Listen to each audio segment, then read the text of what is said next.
Well, good afternoon, everyone. Thank you for coming to today's fascinating and uncomfortable, maybe, and informative discussion. My name is Aisha Dixon. I work at the UCLA Emeriti Retirees Relations Center, and we report to the Vice Chancellor of Academic Personnel. We serve over 16,000 retired faculty, staff, campus, and community partners. I have my small staff here as well. Lam Liu and Maria Lubrano, I believe, is joining soon. So thank you so much for joining us. I will be entering some of our information into the chat.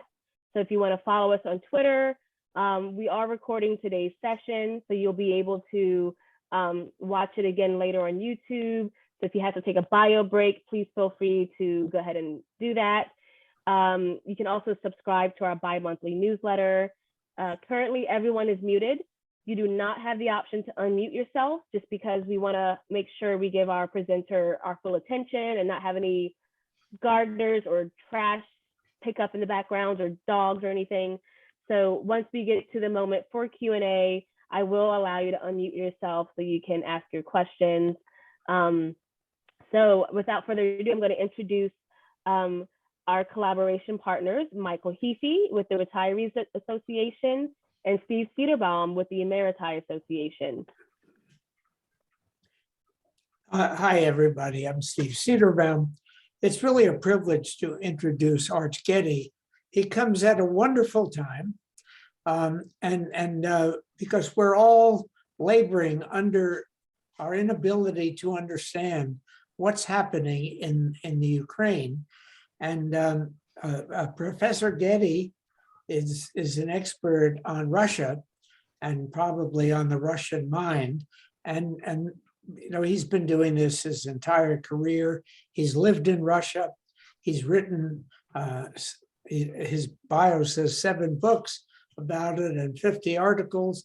And in general, we're all hoping for a very exciting session in which he's giving us some sense of why this is all happening to us and why our world is in turmoil. Arch, please take it away. Thank you, Steve. What I'd like to do today is to give you a historian's perspective on how we got to where we are today.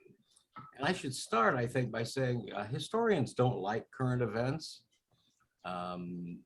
Historians mostly believe that it takes a while, years in fact, before you can really get a perspective on an event, especially a global one like a war. I'm reminded of something that Mao Zedong of China said in an interview. He was asked, Chairman Mao, what's the historical importance of the American Revolution? And Mao answered, it's too soon to tell. You could say the same thing about a lot of historical events, including the one we're gonna talk about today. So my perspective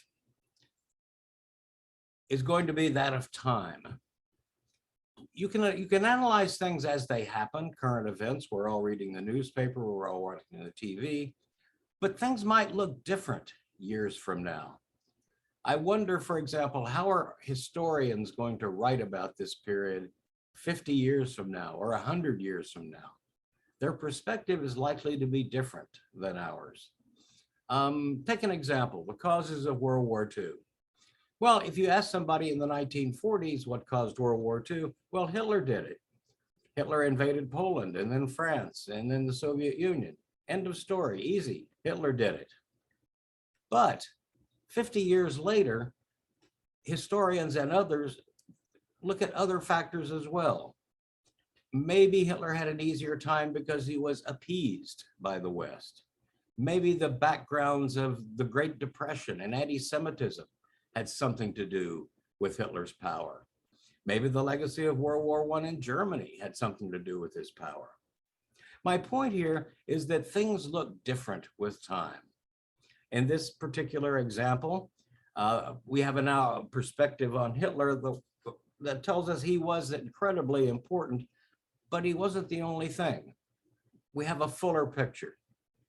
So what I'd like for you to try to do for you today is to look at the war in Ukraine as it might be written 50 years from now. which means we're going to look at not only Putin, but context, environment. In fact, I would argue that the worst time to understand an event is while it's going on. That's because, especially with media today, with television, there's so much propaganda, name calling, the bloody horror of what's going on in Ukraine. Emotions run really high. That might not be the best time, for a historian at least, to figure out what's the meaning of this. So that's what I'm going to try to do for you today, is to give you what's maybe a kind of a different perspective, the perspective of a historian, as if we were looking back to try to figure out how we got here and what it all means. We know, for example, that Putin has launched an aggressive and brutal, and it turns out inept, invasion of Ukraine. But simply knowing that he did that doesn't explain the whole thing. Why did he do it? What was the background? Were there other people involved, other countries? Why has this war made Putin so incredibly popular in Russia? And how will historians see it 50 years from now? It's probably too soon to tell. One of the ways that historians analyze an event, a phenomenon like a war, is three phases. The metaphor here is a forest fire. We want to look at long-term preconditions, things that made a crisis possible, like a dry forest. We want to look at medium-term precipitants, shorter-term things, things that make an explosion more likely, like flammable brush. And then we want to look at triggers, lighting the fuse, the spark, what set it off. With this way of looking at things, Putin is definitely the trigger. He lit the fuse. He fired the spark. But we also need to know what came before, the long-term preconditions, because I'm going to argue for you today that the only way out of this mess, aside from incinerating the entire planet, the only way out of this mess is to understand how we got to it. And that's a question that's more complicated than just Putin's psychology. Long-term preconditions, the dry forest. The main one here is the collapse of the USSR. Beginning in 1989 and 1990, that's what created an unstable situation in which a war or a violence could happen. Short-term, medium-term precipitants, the flammable brush, the expansion of NATO eastward in the direction of the Russian border. And thirdly, the triggers, lighting a fuse, the spark, the thing that set fire to the brush in the dry forest, to use the metaphor. Putin and KGB paranoia. What is it about Putin and the KGB that triggered this? Preconditions, long-term stuff. What we're looking at here is a category of historical events we call the collapse of empires. There have been lots of empires throughout history: Alexander the Great, the Tsars, the British Empire, the USSR, the Turkish Ottoman Empire. In these multinational empires, they kept the lid on nationalism. In other words, the imperial center, whether it's Rome or Moscow or London, kept the lid on national conflict in the name of preserving the empire. Some historians have even said this is kind of a benefit of dictatorial empires. At least they aren't killing each other. But empires inevitably collapse, and that's what we're looking at here.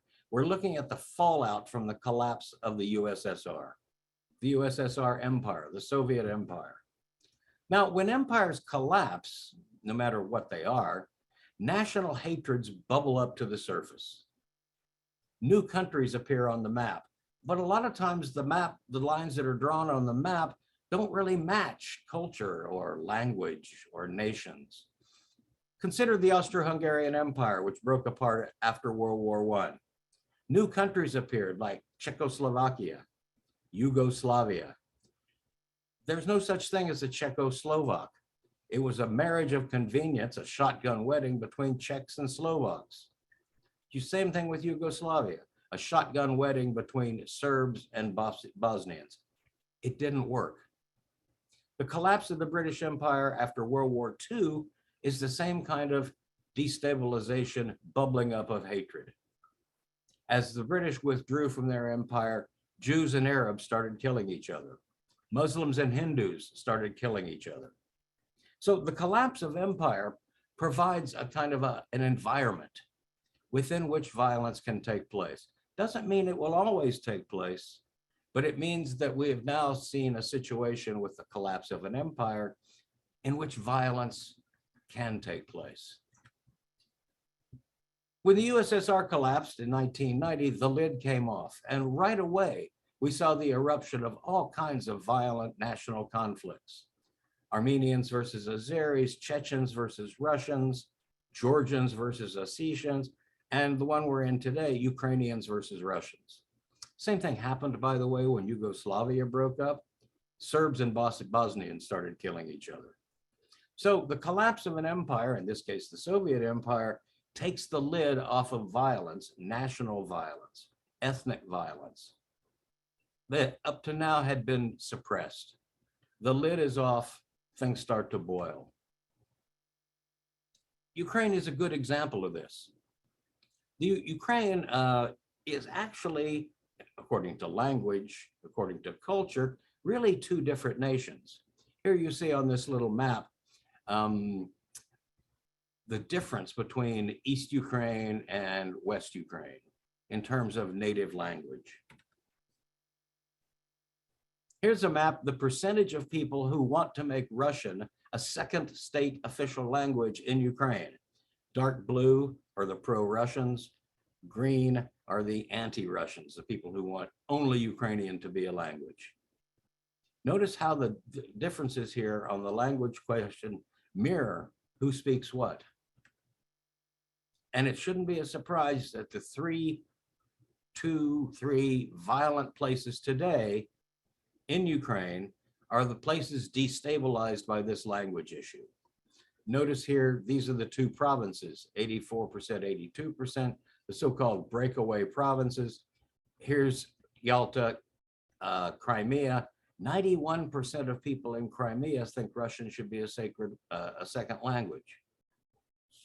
This language breakdown, cultural breakdown, also shows up in election results. Here you have two elections. The orange part of Ukraine voted for Viktor Yanukovych, the pro-Western presidential candidate. The purple side voted for Yushchenko, the pro-Russian candidate. So notice here that politics maps language, maps culture. Ukraine, therefore, is an inherently unstable situation. In a shorter term, medium term things, combustible mixtures, we should look historically that Russia always wanted a barrier, a buffer between Russia and the West. Here you have a map at the time of Catherine the Great. The dark orange here on the right is traditional Russian territory.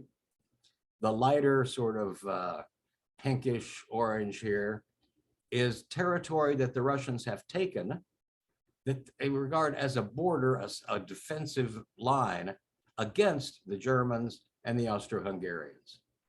In fact, ever since the 1780s, it's been a matter of faith, Russian foreign policy 101, that you need a barrier in the West.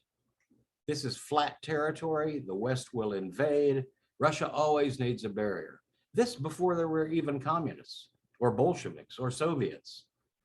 The idea of Russia needing a barrier to protect her against the West is something that goes back hundreds of years. Now, during the Cold War, the gray area you see here was effectively the barrier. Neutral Sweden, Finland at the top, and these gray countries here, the Warsaw Pact. This was a situation under Stalin, Khrushchev, and Brezhnev.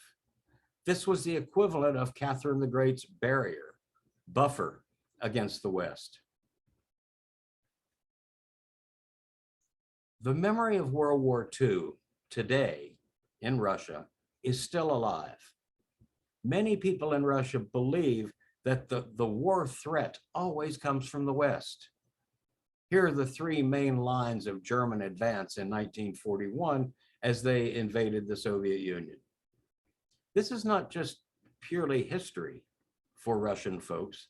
This is living memory. 27 million people dead. Therefore, when Russians look to the West in terms of foreign policy, they see another potential threat. Will they come at us again? The threat always seems to come from the West. Now, under Gorbachev, they gave up a lot of the Warsaw Pact. See, some of the gray has become blue as they joined NATO.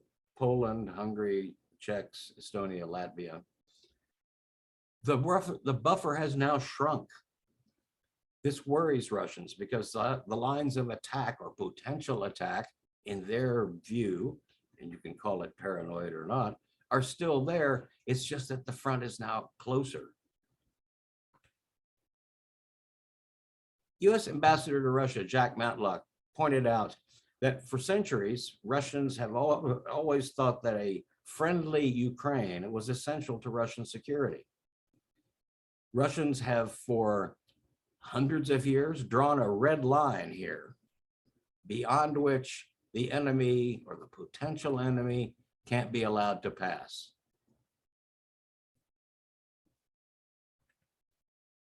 What happens if Ukraine joins NATO? Note, Ukraine changes color here. Hypothetically, Ukraine joins NATO. The potential front line, the invasion possibility from the West, is now a lot closer than it used to be. Now, one can argue that this is just a paranoid view in Moscow. This is standard Russian paranoia. NATO's not going to attack. NATO's not planning an offensive to destroy Russia. But Russians believe that these things can change fairly quickly. This is still a threat, a potential threat. Much better to have that threat farther away than right here on the Russian border with Ukraine. We can see how this red line, this paranoid fear of NATO, played itself out in Crimea. As Putin said, if we don't do anything, Ukraine will be drawn into NATO in the future. NATO ships will dock in Sevastopol. This is simply impossible. The reason being that Sevastopol is the main southern Russian naval base. The idea of Ukraine entering NATO, and therefore Crimea entering NATO, opens the door to the possibility of American naval bases in Crimea, literally on Russia's frontier. It's the Russian leader's worst nightmare. Russians therefore believed, and maybe this is paranoia, Russians believed that grabbing Crimea was actually a defensive move to head off a violent conflagration,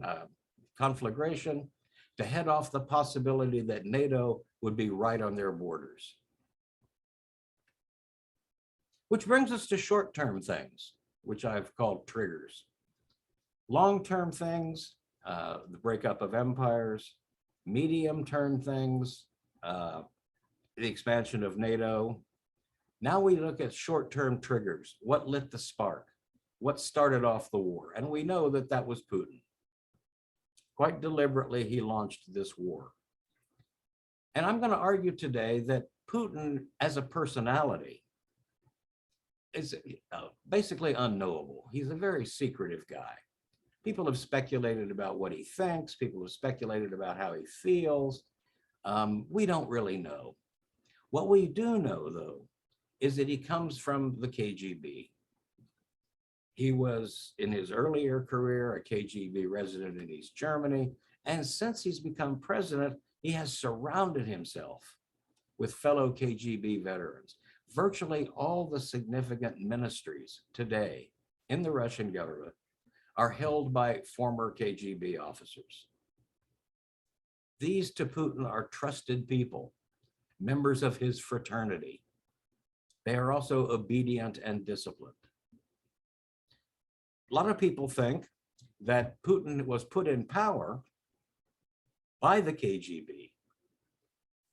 People believe that the KGB came to Yeltsin and said, okay, it's time for you to go. We're going to put our guy in now, and it's Putin. I don't know if that's true or not. We'll probably never know if that's true or not. But KGB culture and KGB loyalty is an important factor here, because that's where Putin comes from. Who are KGB guys?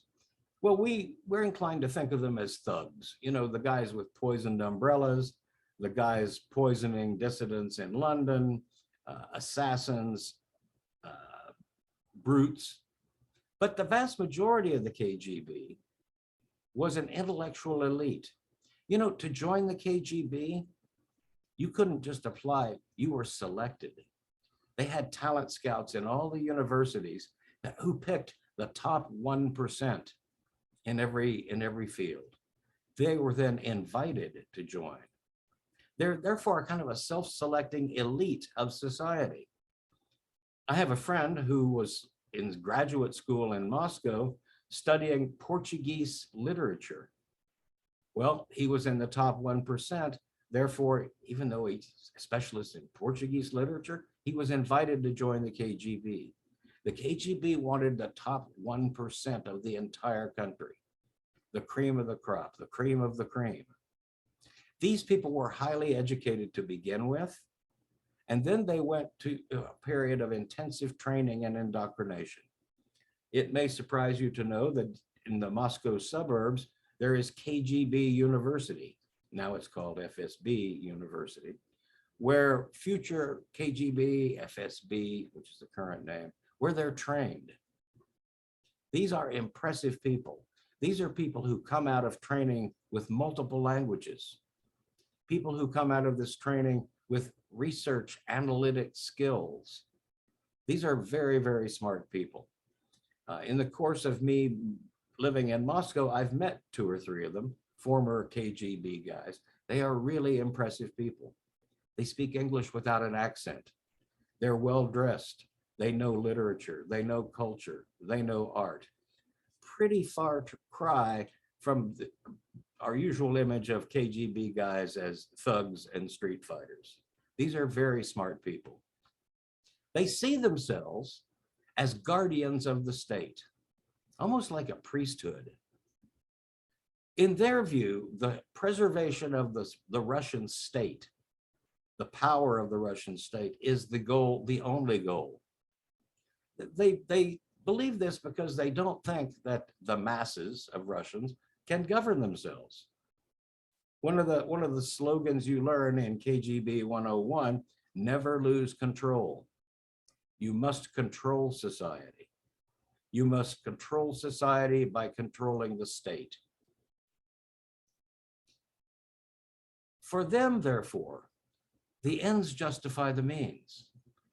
The KGB, and now the FSB, don't regard themselves as being bound by laws. They have a higher calling. They have a duty to defend the Russian state, a duty to defend the Russian people, whether they want it or not. Their original slogan way back in 1917, we are the unsheathed sword of the state. We will brook no interference. Constitutions can't bind us. Law can't bind us. We will do whatever it takes to satisfy the urge to preserve the state. They're like a secret society of true believers. Their values are obedience, self-sacrifice, discipline. They're known in Russian slang today as siloviki, which means the strong ones. I've also heard them referred to as vagonshiki, which means literally somebody who will load you into a boxcar if he's ordered to do that. No question, obedience, discipline. It's important to notice here, though, that this kind of obedience, defense of the state, no holds barred, it's not ideological. The Putins of the world don't care about ideology. democracy, communist, dictatorship, oligarchy, it's all the same to them. The only thing they see is defending the state. Throughout their history, from 1917 on, they have functioned under Stalin, under Khrushchev, under Gorbachev, under Yeltsin, and now under Putin. Completely different ideologies, but they're always the same. They are the secret society defending the state. Now, you add to this KGB 102 at the university, foreigners are the enemy. The West wants to destroy Russia. It's hammered into them as part of their training, as part of their indoctrination. Yes, they know Western languages. Yes, they know Western culture, but they also believe down deep that the West is a threat. Putin has said as much, by the way, lately. He has said publicly that the West, the United States, wants to destroy Russia. Wants to destroy Russia. The implication being the only thing between that and us is the true believers, the strong ones, the ones who are dedicated to defending the state. And I want to stress here that this is not something that has to do with really communism or dictatorship or democracy or oligarchs. This attitude, this mindset, this KGB cream of the cream elite was the same, whether it's Lenin or Stalin or Brezhnev or Putin. The unsheathed sword, the glorious tradition, they say. Here's the original emblem, the original badge for the KGB, at that time called Cheka, founded in 1917. Notice the sword, the unsheathed sword defending the state. Now, over the years, the name has changed periodically. It was one time known as the NKVD in the 30s. Notice the sword is still there. It's now the KGB in the 1950s, after Stalin dies, still the unsheathed sword. Now it's the FSB, the Federal Security Service. Name's changed, logo has changed, but the sword is still there. And just in case you were wondering about the continuity of all this, here's a badge for the 100th anniversary of the secret police. It came out in 2017. 1917 to 2017, an unbroken tradition. Serving the state, defending the state, ends justify the means. The enemy is everywhere, especially in the West. So back to our three-part way of understanding things. The preconditions, the long-term stuff, flammable material in the forest, the collapse of the USSR makes the situation flammable, because we know in other times and places, the collapse of empire has led to bloodshed. It's like a formula. Doesn't necessarily have to, but it often has. Medium, short-term, precipitates, the dangerous dry brush or tinder that makes a forest fire possible. NATO expansion and Russian perception of it. Finally, the triggers, the spark, the thing that sets fire to the brush, the thing that turns a spark into a forest fire. Putin and KGB authoritarian paranoia. Paranoia about what could happen in the future, and this blind sense of duty and obedience about saving the state. I want to notice here that each of these three elements, the long term, the medium term, the short term, you got to have each of them to have a forest fire. But no one of them by itself can explain things. Putin could not, would not have launched a war except in the light of NATO expansion, except in the light of the collapse of the USSR. It's a three-part metaphor, if you will, my forest fire metaphor, and you have to have each element before you get the explosion. Okay, I told you at the beginning that historians don't like current events. They're particularly allergic to predicting what's going to happen.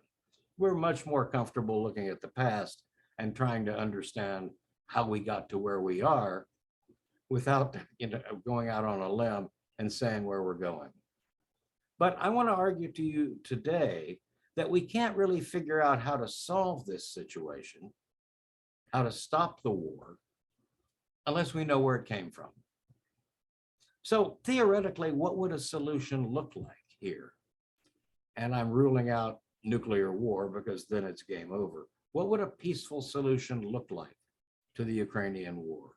Well, it would have to be something that addresses the forest, the combustible tinder, and the spark. All sides in any kind of negotiation that comes up need an off-ramp. Everybody is going to have to be able to claim victory. And this is a propaganda thing, this is a PR thing, but no country, whether it's Russia or Ukraine or NATO or the United States, none of those players are going to sign an agreement that makes them look like a loser. The thing has to be tailored so everybody can go to their domestic populations and say, see, we won. All sides in any possible solution, Ukraine, NATO, and even Russia, any kind of deal is going to have to satisfy their own homegrown ultra patriots. There is a right wing in Ukraine. It's not Nazis, as the Russians said, but there is a far right in Ukraine that's not going to tolerate a solution that gives up too much to Russia. The Ukrainian government could be overthrown from the right if they don't sign a deal that the patriot nationalists like. The same thing, by the way, is true of Putin.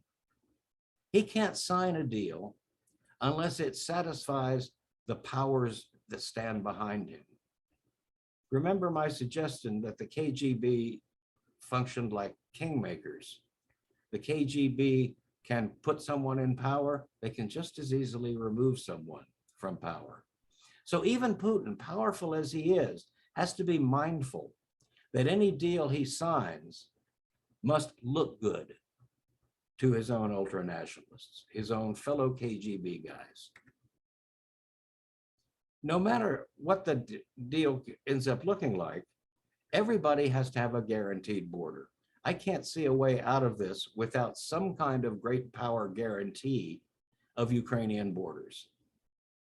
One could also say that the Russians are going to want guarantees for their borders. This is going to be one of the trickier parts of this. How do you guarantee the borders, the defense of all the players, given how violent this conflict has become? Everybody has to recognize the other guy's security concerns as valid. This is why it's so hard. How do you get anybody to trust any agreement? Because both Russia and Ukraine have violated treaties. How can they be made to trust each other? How can one have a deal which guarantees borders that anybody believes in? Part of the trouble here, in addition to the fact that all sides have broken treaties, part of the problem here is that the rhetoric is pretty much out of control. The name calling is heavy and hot and intense and insulting on our sides. The more the name calling escalates, the harder it's going to be to sign any kind of agreement backed up by any kind of trust. I think negotiations are probably going to have to include toning down the rhetoric. Name calling is not helpful. Name calling, in fact, leads to escalation. We call them a thug, they call us thugs. We call them murderers, they call us murderers. It ramps up, it spirals up. The point here and what we have to do is figure out how to de-escalate a crisis situation. Toning down the rhetoric on both sides would be a useful first step. I think any kind of deal is going to have to guarantee Ukrainian existence as a neutral country, but an independent country. It's too bad that Ukraine will not be allowed complete self-determination here, but that's the tyranny of geography. A weak country between two strong countries, anytime, anywhere in history, is at the mercy of other people. Any deal, therefore, is going to require Ukraine to say, we're now neutral. We will not enter NATO. We will not have foreign troops on our soil, air or naval bases on our soil. In return for that, we insist on being independent, and we want that guaranteed. I think inevitably at this point, things have gotten so far, some territory is going to have to change hands. That's part of satisfying everybody one way or another. Now, the two eastern provinces and Crimea are the territory that's in question here. A formula is going to have to be found that satisfies both Russia and Ukraine, plus NATO overlooking it all, a territorial geographical drawing of the borders that satisfies everybody. Now, this can be finagled and finessed. And we've already seen in the last couple of weeks, the beginning of Ukraine finessing this. Zelensky in Ukraine cannot give up Crimea. He can't admit that the Russians have it and they're not giving it back. He can't do that because his own right wing would tear him apart. Zelensky, therefore, has to be able to say, okay, Crimea is still part of Ukraine. I'm not giving that up. But what he started to do in the last couple of weeks, in fact, is say, but maybe we could wait 10 or 15 years to actually talk about that. The same kind of thing could happen with the two eastern breakaway provinces in Ukraine. Both sides can continue to insist that they own it and control it, while at the same time not really talking about it too much. It's kind of like what the policy that the United States adopted with communist China and Taiwan. Yes, okay, we recognize that Taiwan is part of China, but China can't take it. In other words, there are a lot of in-between phases between having it and giving it up. In between phases where you just basically agree not to talk about it for a while. I suspect that on this territorial issue, that's going to be the way it ends up. Nobody can be allowed, can allow themselves to be accused of giving up territory. All sides will insist that they control X territory, that they own it, that it's part of their country. But maybe, 10, 15 years, we could talk about it and think about it. In other words, they're all looking for a gray area for these territories that might make it possible to sign an agreement and to stop the bloodshed. Thank you very much.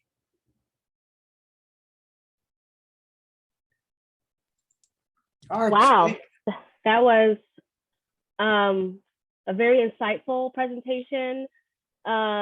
We do have lots of questions in the chat, so let me make sure I can get to those. Do you want to say something first, Steve? I was just going to thank Arch for an amazing talk, an amazing perspective, and a wonderful way to think about it. So thank you so much. Thanks, Steve. So I'll dig into the questions that we have in the chat, and then I will allow people to unmute themselves.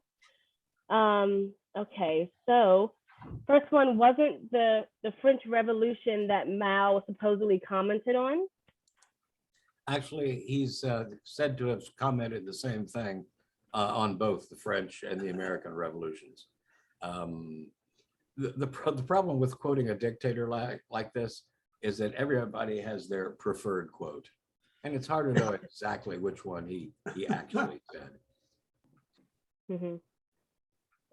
Okay. What do you think is the significance of Finland joining NATO? For years, they avoided this in fear of Russia. The Finland situation is pretty interesting here. And it suggests, I think, the point that I was trying to make about for Russian or Soviet or post-Soviet policymakers, ideology doesn't matter so much as territory does. Stalin was perfectly willing to let the Finns be Finns, to have whatever kind of government they wanted. Finlandization is the technical term for this. Stalin was willing to let them have any kind of government they wanted as long as it wasn't part of an alliance against him, as long as Finland did not become a kind of a jumping off point for hostility against the Soviet Union. I happen to think that Putin has the same kind of view here. He doesn't care if Ukraine is democratic or not. He doesn't care if they're corrupt. He doesn't care if they're oligarchs. He doesn't care if they're an aristocracy. What he cares about is the geostrategic considerations of the map. And I think that kind of hardcore realism applies to Finland too. I think that the Finns have their own right wing and their own left wing. And the right wing, the conservative Finns, want to join NATO. But as far as I can tell, the majority of politicians still think it would be a dangerous thing to do. The next question is, the standard view seems that Putin underestimated the Ukraine resistance. Is this true? Absolutely. We historians have been notoriously bad at predicting. That's why we try to avoid doing it. When it looked like this invasion was about to happen, the smart money, in fact, universal opinion, was that the Russian army would cut through Ukraine like a hot knife through butter. We couldn't imagine anything else. Putin has thrown huge financial resources into modernizing the Russian army, modern communications, modern weapons, changing strategy. Therefore, nobody thought the Ukrainians could last more than a couple of 3 days. But in fact, what we've seen is the same kind of ponderous, clumsy Russian army that we saw in World War II. An army that's not really capable of anything but blunderbuss artillery attack. They don't know how to maneuver. They don't know how to supply their units. They don't have a chain of command that works. My God, they're talking to each other on open cell phones in the army. It suggests that the Russian army is, let me put it this way, if Ukraine can fend them off, if Ukraine can turn the tide against them, one could suggest that Eastern Europe doesn't have much to worry about. So the next question, doesn't it seem that Biden's advisors have given him the understanding that you have laid out? I don't know what his advisors are telling him. I have to say, frankly, I have not been impressed with the advisors, diplomats, and politicians on any side of this. One of the things that scares me, historians have a way of looking at certain events in the past. Let's say the outbreak of World War I. They try to explain the outbreak of World War I. One of the things they say is that it was an era of mediocre politicians. It was an era of people who couldn't see 2 or 3 moves down the chessboard. It was an era of politicians that blustered more than they actually thought things through. I'm inclined to think that that's the situation today. I've not been impressed with what Secretary of State Anthony Blinken has been saying about NATO, basically saying to the Russians, you know, deal with it. We're gonna do it anyway. That's not been helpful, and that's not something a smart politician would advise, I think. You know, throughout modern history, there have been a few people that you can point to and say, these guys knew what they were doing. These guys understood diplomacy. Bismarck in the 19th century, for example. Henry Kissinger, in fact, was for whatever you may think about his politics, was an absolute strategic genius. I don't see anybody of that caliber on the horizon on any side today. And that's a little worrisome. Okay, the next question. We've already guaranteed their neutrality when they gave up nuclear weapons. Why should anyone believe US? I'm not sure if that's us or US, and we cannot trust Putin. Given your picture of him, he will simply reload in any lull and continue to attempt to conquer his neighbors. Sounds like we have a long way to go. I would agree with the last part of that. We do have a long way to go for the difficult reasons that I ended up with. Yes, the Russians broke the so-called Budapest Memorandum, which guaranteed the integrity of Ukraine. But at the same time, the Russians have a good argument that Ukraine also violated the treaty. There were two draft treaties called Minsk I and Minsk II that would have compelled Ukraine to legislate neutrality and to give these eastern provinces some kind of limited autonomy within Ukraine. Ukrainians just said, no, that's not in our interest. We're not going to do that, even though they had signed it. So there's enough mistrust, is what I was trying to convey there at the end, enough mistrust about treaties on all sides. And building up a situation of trust where you can rely on the other guy's word is going to be extremely difficult. But I'm inclined to think that if Putin, given the disastrous way his army has conducted itself, if Putin can come out of this with the deal that Ukraine doesn't join NATO, he will consider it a good deal. He will back off. He will move out of Ukraine, because that's really all he wanted in the first place, was Ukraine not in NATO. Now, how we get to that point trust-wise, I don't know. Okay.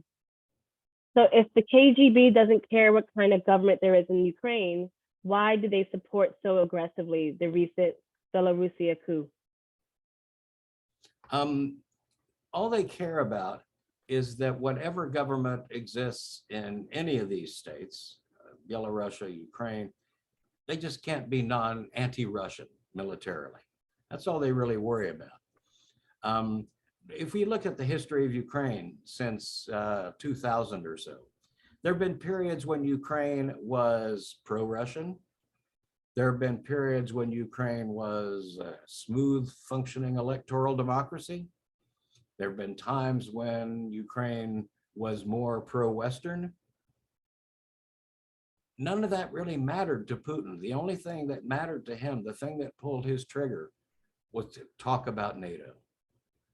If Ukraine wants to be democratic, as long as they're not in NATO, Putin doesn't care. That's what I meant by ideology. The only thing he insists on for neighboring states, bordering states, is that they're not part of a hostile military alliance. Okay.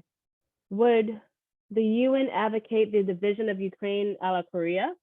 So in Eastern Ukraine with Russia on the border, and in Western Ukraine on the border with Poland, and there would have to be a shared border between the Ukraines. I don't think that's a realistic solution. No Ukrainian president could go to his population and say, sorry, I've given up half the country. It's not going to happen. NATO wouldn't accept it. Nobody would accept it except Putin. He'd be perfectly happy if the country got divided, because then he gets his buffer back. Remember our maps there about buffers. I don't think that's realistic because, again, no Ukrainian politician would live through announcing that to his own people. I also think, by the way, just to continue on that a little bit, I think it would be a disastrous mistake to send UN peacekeepers in, whatever the borders look like. We saw that was a complete disaster with the Bosnians and the Serbs. It didn't prevent any kind of bloodshed. All it did was entangle great powers in something.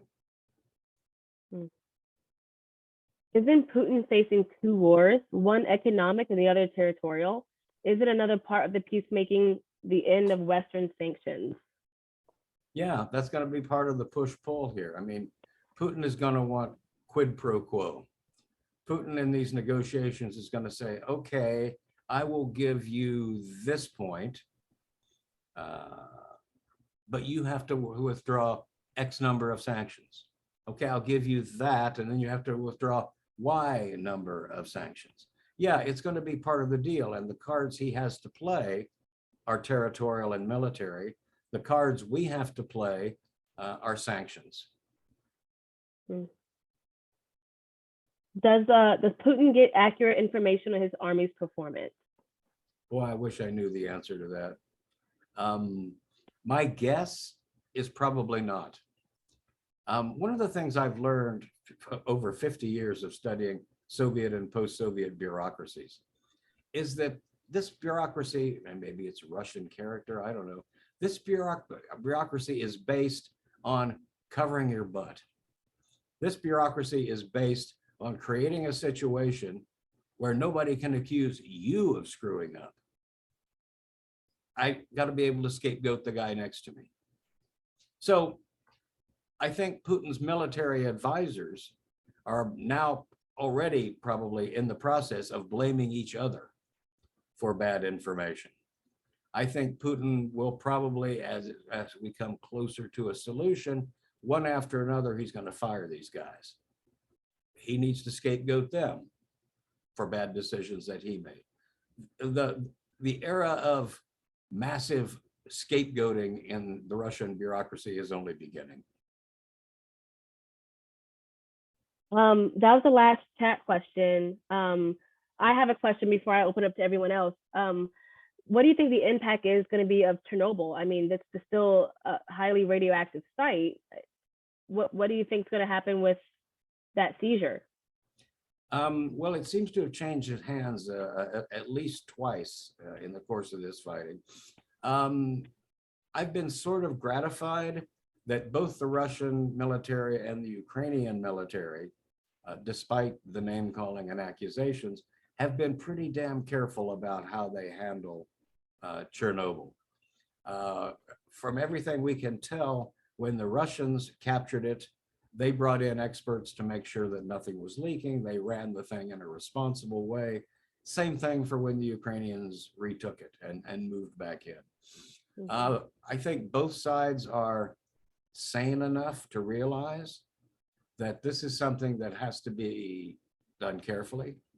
It has to be something that can't be part of any kind of strategic maneuvering. Nuclear is nuclear and it's dangerous. Well, thank you.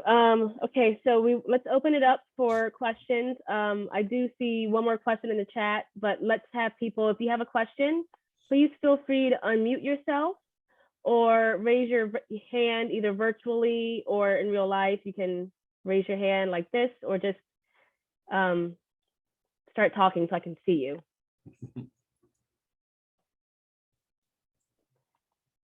Any questions? Oh, go ahead, Marian. Yeah, we're going to mute. So I know we're focused right now on Russia's attitude towards the West and vice versa. What is your perception of Russia's attitude towards China and vice versa? China is, the make weight in this situation. If China decides to be good friends with Putin, that makes life difficult for us. If China decides to be friendlier to us, that makes trouble for Putin in all kinds of economic and diplomatic ways. The Chinese are aware of this, and they're smart enough not to have made it clear where they're going to come down on this. But this is an old story, this three-way dance. It goes at least back to Nixon's time. 2 against 1, 1 against 2, every possible combination we've seen, numerically. I'm inclined to think the Chinese, though, are smart enough not to get involved. It's to their benefit, after all, to the Chinese benefit, to let the Americans and the Russians slug it out between them. Okay, next question. I don't see a hand, but go ahead and unmute yourself if you have a question. Yeah, Mary? Can you hear me? Yes. I'm curious to know, are the residents of Crimea pro-Russian? Insofar as we can get a read on that, yes. They seem to have voted 95% in favor of joining Russia, but you know as well as I do how much you can believe Russian election statistics. But from everything we can figure out, the overwhelming majority of them are Russian speaking. And many people in Ukraine have said, we didn't have a good deal as long as we were part of Ukraine. We'll get a better deal. We're better off with our own fellow Russian speakers. Okay, I'll go back to the chat questions. Do you think that Putin will be tried as a war criminal? Possibly. I think it would be a PR show more than anything else. Putin is not going to go to The Hague and put himself on trial. Any trial, any attempt to try him that way will become a political football. Putin actually, I suspect, would like to be accused of being a war criminal, because then he can turn to his own people and say, see, I told you so. You can't trust the West. It's all about propaganda. This is just all about propaganda. In other words, giving him that kind of publicity in a way plays into his hands. Okay.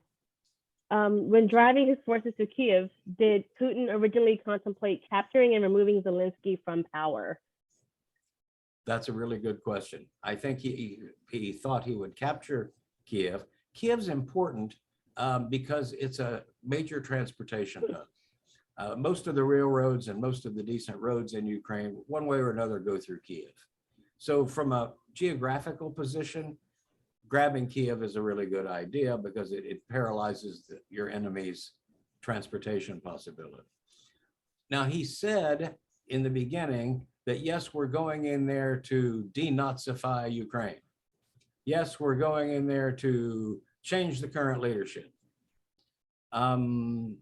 Whether he still has that in mind or not seems unlikely. I think he's realized that that's not a winner, that's not going to happen. And I think he also has come to realize that it was probably a stupid thing for him to say that in the first place, because Zelensky likes being the target of Putin's criticism because it makes him look good. Yeah. Short answer, no, he's not going to be put on trial. Or if he does, it won't mean anything. So how can we forgive mass murders by giving up sanctions without compensation to the victims? That's a good question. And I suspect compensation will be some part of a final deal to stop the war. Now, who pays that compensation is open to interpretation. I've seen proposals that NATO and/or the World Bank would step in and compensate victims. I've seen proposals that the Russian financial assets in the West that we have frozen could be used to compensate victims. So yes, I suspect that compensation is going to be part of a final solution, but it's like, it's like sanctions and geography. These are cards that will be played by one side or another. These are things that will be demanded and/or given up in return for something else. Yeah. What is the meaning of the very long tables at which Putin sits at when he meets with anyone? Boy, I wish I knew. I think didn't Trump also has tiny desks too? I didn't know there was a table that long in the Kremlin. One of my fellow Russia watchers said, I could understand him putting the president of France at the other end of it because, it's France. But he has his own advisors now sitting 20 feet away at the end of that table. Frankly, those people in my business who watch these things, we used to call them Kremlinologists, those people who watch the sort of visual messages that are being sent are frankly mystified by this long table. It seems more ridiculous than anything else. I mean, it just looks stupid and dumb. If he's worried about COVID, 2 meters would do it. Why does he park them way? I mean, they must have to shout at each other, right? It may be that this is sort of his visual way of setting him apart from his advisors. A visual way of setting him apart from the president of France. He's been pretty good at branding, the pictures of him with no shirt on and hunting tigers and all this kind of PR branding stuff. The long table may be a kind of clumsy part of this branding. I never really noticed the tables until I just Googled it while you were talking about that. So it's weird. It's funny. Do you think Putin can trust China? If together they defeat the US, China would have Putin for breakfast after.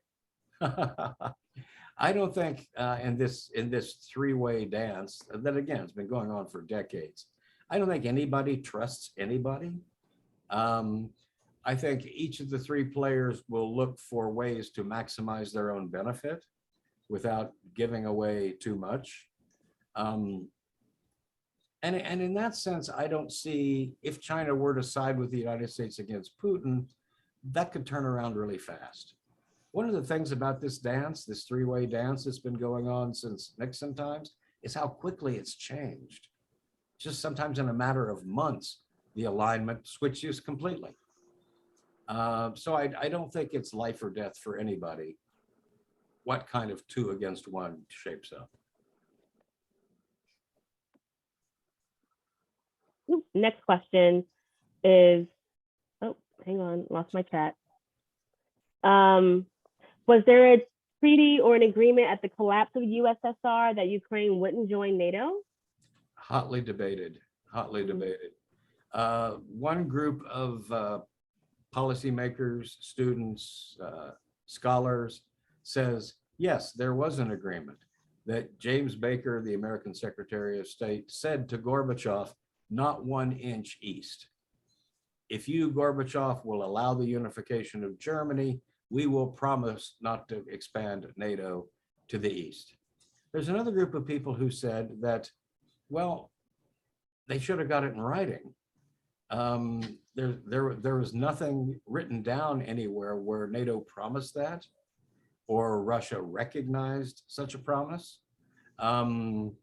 I think probably majority of the opinion at this moment says that between what James Baker said, what Helmut Kohl said in Germany, that it was made clear to Gorbachev that he shouldn't worry about this. But what happened orally 20, 30, 40 years ago is hard to prove one way or another. Yeah. Another question from that same person was, why does Ukraine have to give in to Putin's demands that Ukraine does not join NATO? Ukraine is a sovereign country with no obligations to Russia. That's true. Ukraine is a sovereign country, and the way the NATO charter is written, anybody can apply to be a member of NATO. The problem here, though, as we see, is that there's a great big army next door that doesn't want them to do that. That's just a fact of life. That's just reality. The other problem with Ukraine joining NATO is that it only takes one blackball in NATO to say no. It only takes one of the NATO countries saying, I'm against this country joining, and that country can't join. And it's pretty clear that there are several NATO nations now that would blackball Ukraine coming into NATO anyway. So yes, there are legal reasons why Ukraine should be allowed in NATO. There are military practical reasons why it probably can't happen. And then behind the scenes, there's the question, does everybody in NATO really want Ukraine? That would require us to fight and die over Ukrainian territory. Do we really want to promise that? So being a sovereign country doesn't get them like a get out of jail free card? No, being a sovereign country and 50 cents gets you a cup of coffee. Okay. Sovereignty is something that newspapers write about. It's something that politicians posture about. But in reality, these things happen as the result of boots on the ground or potential boots on the ground. Yeah. Does the president of Turkey seem to be taking a leading role in mediating a solution to the war? Yeah, he does seem to be doing that. It's a little bit odd because Turkey is a member of NATO, but Turkey has gone out of its way to maintain good relations with Putin's Russia and with the United States. So they're a plausible, honest broker here. They're a plausible middleman. My observation, and this could change at any moment, is that when we hear about progress in the talks, however veiled that is, when we hear about possible progress, it seems to be part of these Turkish-sponsored negotiations. Okay. Last chat question. What about Trump? Is there anything at all to the claims that he's made? I'm not sure which claims we're talking about here. Let's see. Do you want to elaborate, Diane? Oh, I think she. Wait, you got to unmute first, Diane, if you want to. That if he were still president, Putin, everything would be fine. Putin wouldn't have invaded Ukraine. I think you could just easily argue the exact opposite, that if Trump were president, it would have happened 6 months ago. Yeah. Because Trump would have calculated that he's not going to get any, Putin would have calculated that he's not going to get any trouble from Trump if he goes ahead and does it. That could be argued, therefore, both ways. Okay. There's no more chat questions. Any other questions that we have from anyone here? Go ahead and unmute yourself.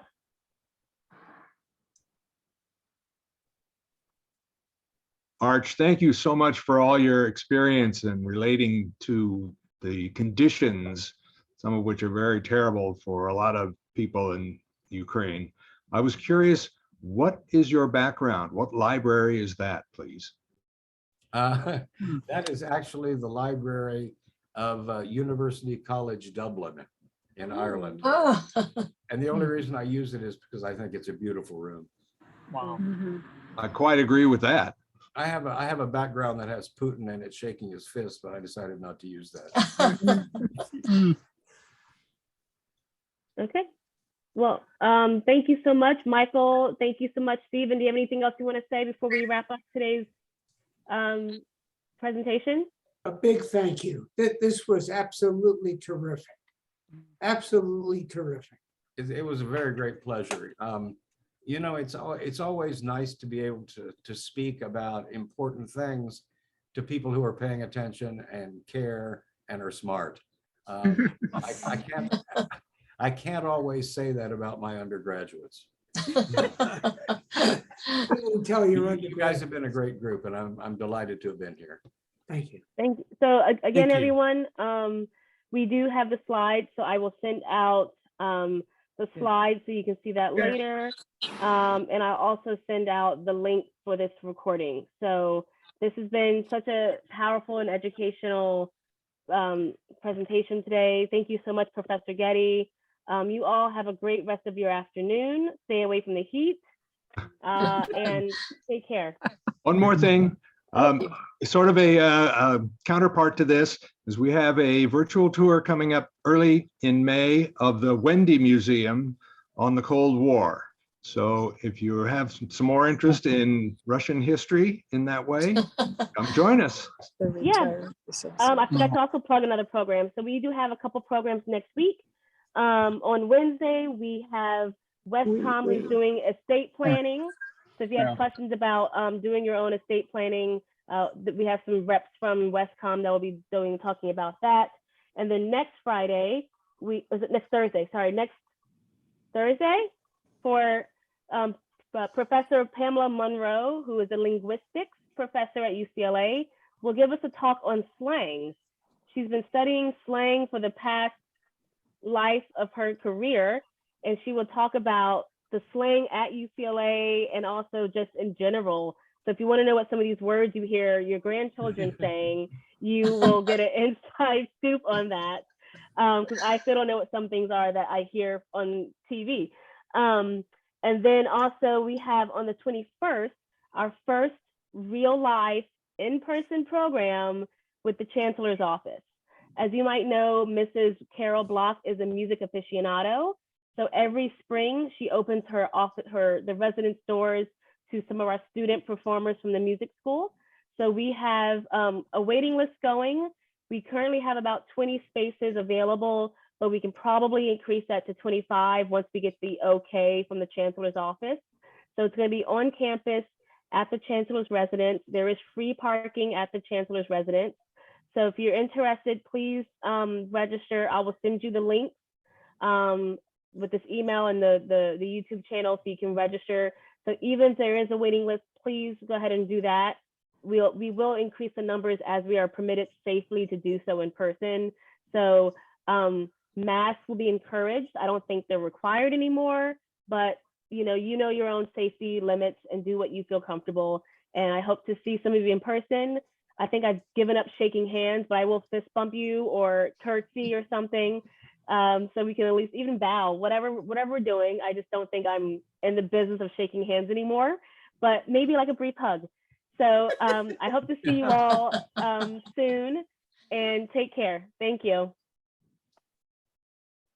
Adios for now. Keep safe, everyone. You.